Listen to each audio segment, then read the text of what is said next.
I bet you didn't know most camera issues are quick fixes. Don't rush to the dealership just yet. Here's how you can troubleshoot it yourself. First, check if your display turns on when you shift into reverse. No image at all?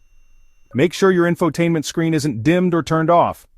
Next, step outside and inspect the camera lens above your license plate. Dirt, mud, or water spots can block the view. Wipe it clean with a soft cloth. Now check the wiring. Look under the tailgate for any loose or damaged cables leading to the camera. If you spot anything unplugged or frayed, that's likely your culprit. Still no luck? Try restarting your truck. Turn it off, wait a minute, then start it again. Sometimes a quick reset solves electronic glitches. If the camera still won't work, your fuse might be blown.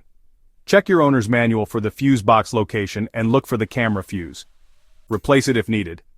When all else fails, it could be a faulty camera. That's when it's time to call a pro.